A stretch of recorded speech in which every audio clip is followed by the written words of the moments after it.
Hi everyone, Robert Blakely here, better known as the Blakester. I wanted to do this video to put together this blog. The blog is called The Two Choices Story.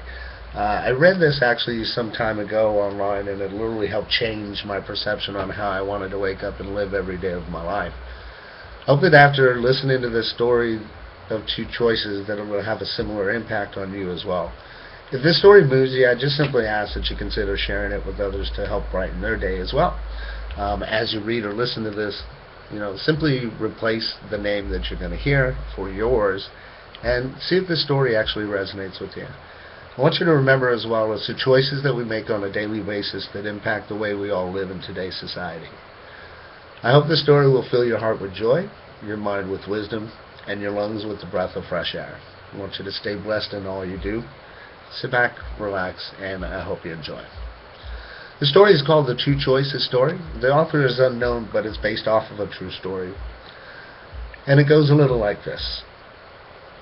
Robert was the kind of guy you'd love to hate. He was always in a good mood and always had something positive to say. When someone would ask him how he was doing, he would reply, "If I were any better, I'd be twins." He was a unique manager because he had several waiters who had followed him around from restaurant to restaurant. The reason the waiters followed Robert was because of his attitude.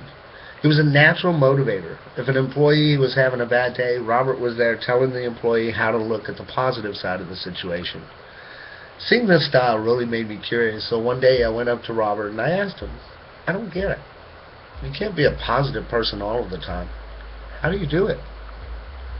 Robert replied, "Each morning I wake up and I say to myself, Robert, you have two choices today. You could choose to be in a good mood, or you could choose to be in a bad mood. I choose to be in a good mood.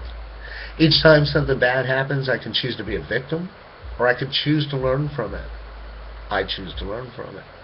Every time someone comes to me complaining, I can choose to accept their complaining, or I can point out the positive side of life. I choose the positive side of life." "Yeah, right. It's not that easy," I protested. "Yes, it is," Robert said. "Life is all about choices. When you cut away all the junk, every situation is a choice. You choose how you react to situations. You choose how people will affect your mood. You choose to be in a good mood or a bad mood. The bottom line is, it's your choice how you live life." I reflected on what Robert said soon thereafter I left the restaurant industry to start my own business. We lost touch, but I often thought about him when I made a choice about life instead of reacting to it. Several years later, I heard that Robert did something that you're never supposed to do in a restaurant business. He left the back door open one morning and was held up at gunpoint by 3 armed robbers. While trying to open the safe, his hand shaking from nervousness slipped off the combination. The robbers panicked and shot him. Luckily, Robert was found relatively quick and rushed to the local trauma center. After 18 hours of surgery and weeks of intensive care, Robert was released from the hospital with fragments of the bullets still in his body. I saw Robert about 6 months after the accident. When I asked him how he was, he replied, "If I were any better, I'd be twins." "Want to see my scars?"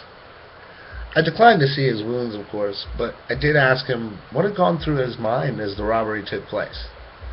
"First thing that went through my mind was that I should have locked the back door," Robert replied.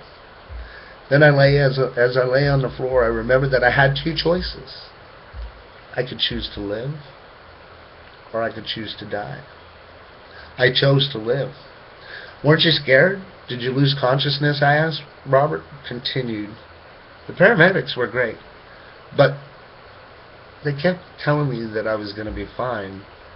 But when they wheeled me into the emergency room and I saw the expressions on their faces and the doctors and nurses, I got really scared. In their eyes I read, 'He's a dead man.' I knew I needed to take action." "What did you do?" I asked. "Well, there was a big burly nurse shouting questions at me," said Robert. "She asked if I was allergic to anything." "Yes," I replied. The doctors and nurses stopped working as they waited for me to reply. I took a deep breath and yelled, "Bullets!" Over their laughter, I told them, "I'm choosing to live. Operate on me as if I'm alive, not dead." Robert lived thanks to the skill of his doctors, but also because of his amazing attitude. I learned from him that every day we have the choice to live fully. Attitude, after all, is everything. So you have two choices now. You can save this story for yourself and not share it, or you can forward it to the people that you care about, and hopefully it'll make a difference in their lives. So I hope you enjoyed this two choices story, and we'll see you on the next video.